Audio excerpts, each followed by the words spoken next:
What's up, YouTube? Welcome to PanFro Games. In today's news, we have two huge news scoops for the Nintendo Switch 2. We got some information about how the Joy-Cons are going to work, some accessories.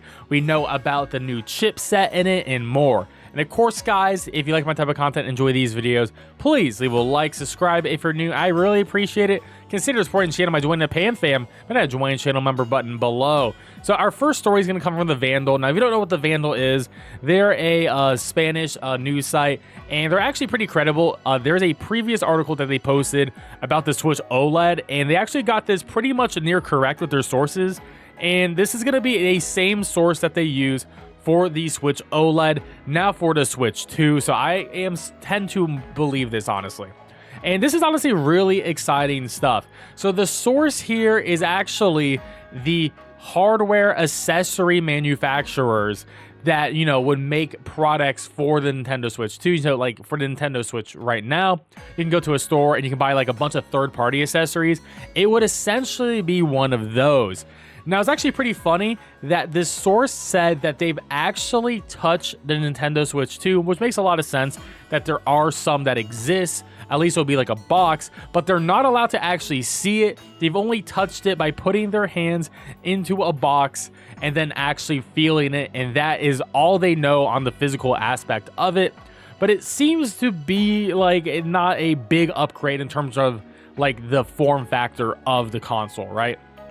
But what they did say is it is going to be larger than the current Switch. Now, it's going to be larger than the Switch, but not the size of the Steam Deck. And the Steam Deck is huge. I mean, the Steam Deck OLED is definitely a bit smaller than the regular Steam Deck right now. But it seems to be that it's going to be somewhere in between, which I think is going to be a great sweet spot of it. And hopefully it's not too bulky. I do like the thin form factor of the OLED Switch right now. So hopefully they can keep it up like that. But it is pretty cool, though, that they are making it bigger, which means hopefully there's going to be better cooling on it, which means hopefully bigger Joy-Cons, which would make sense, you know, the Joy-Cons do fit on the side. So hopefully they get a little bit bigger on the Joy-Con side of it, and hopefully they fix the drift on the Joy-Cons as well. And of course, it's a bigger system. They can put more, you know, more data, more memory into it as well, which would be great too.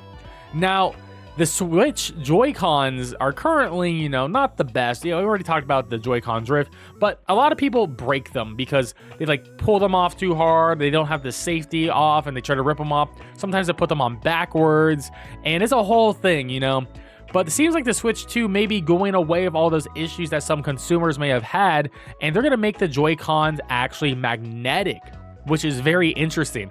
So it seems to be like the cons would just snap right to the sides of it. You don't actually have to put a lock on it and then like rip it off, which would be really interesting if that comes true, because I don't think I've ever seen any sort of magnetism come and play to a console before ever, which is really neat. And I wonder if that's going to be like a gimmick in some way, shape, or form for a future game on the Switch too. Now, another cool thing about this is Pro controllers that are currently on Nintendo Switch. You know, if you don't know, a Pro controller is one of these, they will be working on the Switch 2. So if you already have a Pro controller, it seems like you're going to be good to go and already have at least one piece of hardware that will work with the Switch 2. Now, we don't know if the original Joy-Cons are going to work, but I'm sort of doubt that they are going to work, especially with the whole magnetism thing, but the new Joy-Cons are going to have. So that is pretty interesting. We have no confirmation about backwards compatibility from this source. They assume that it is going to be, but we all assume it's going to be backwards compatible. And I personally do think it will, because it doesn't just make any sense for the Switch 2 not to be backwards compatible, especially with the whole NSO system where they're like putting on a bunch of old retro games. They want people to stay in that whole like infrastructure that they made and carry it over to the Switch 2. So I think it would be weird if they didn't make it backwards compatible. But that's just my opinion. Let me know in the comment section below what you think about the backwards compatibility. Now, this next part of the story is all rumors, so none of this is actually confirmed, but it is rather interesting.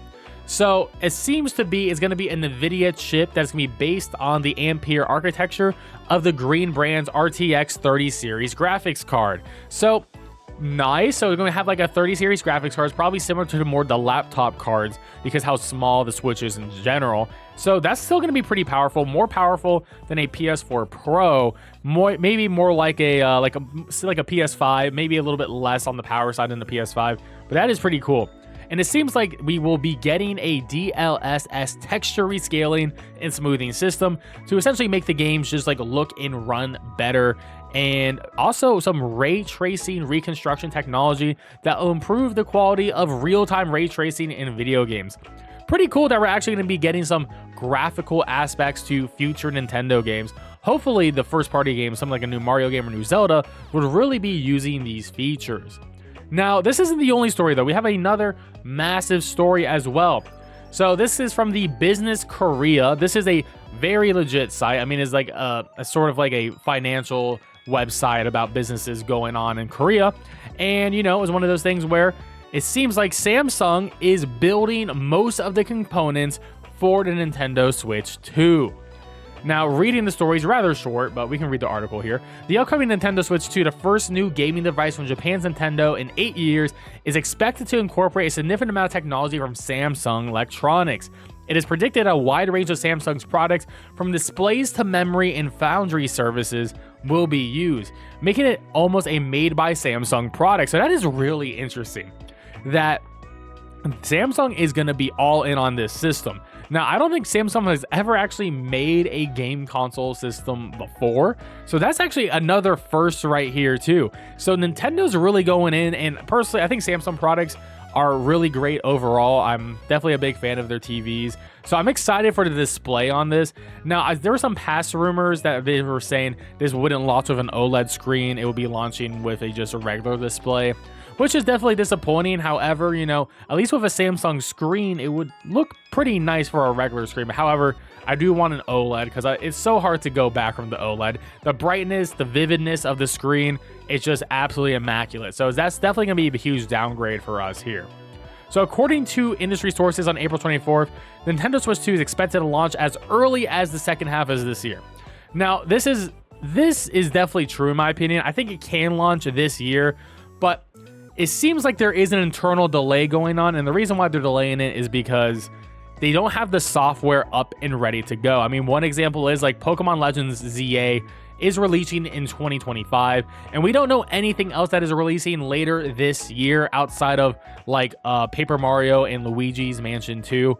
That's it. We don't know anything about the second half of the Switch year, and we only have one game for 2025 right now, and we don't know where Metroid Prime 4 is. That could be a launch game for the Switch 2. So it seems like they want to let their software cook in the oven more, because, you know, have strong software, that means a lot of people are going to be buying your console. This is what happened with Breath of the Wild when it came out. It was actually funny. Breath of the Wild was so popular, there was more game sales of Breath of the Wild than the Nintendo Switch for the Switch version of Breath of the Wild. So, you know, they want to replicate that same sort of success, which makes a lot of sense that they want to wait. And of course, when they wait, they can actually produce even more consoles for launch too, so there isn't any sort of supply chain limits, which there probably will be at some point. You know, I don't think they'll reach the demand either way, but it makes a lot of sense. You want to make as many consoles as possible, and you want to have the software ready to go.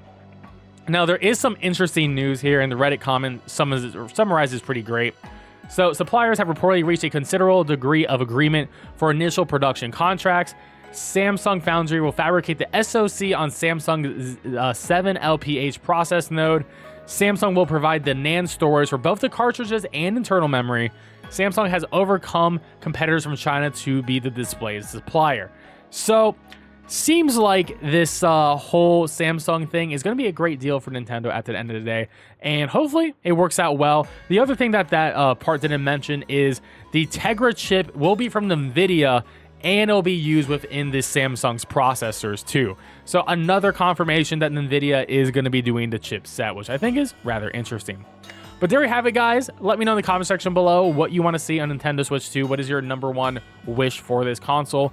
For me right now, I just really want all their games to run at 60 FPS. At the very least, it's just crazy that we get remakes like Paper Mario Thousand Year Door that is confirmed to only be running at 30 FPS when the original game on GameCube ran at 60. So hopefully every game on Switch will be 60 FPS. Anyways, guys, if you enjoyed this video, please leave a like, subscribe if you're new. I really appreciate it. Catch you guys next time.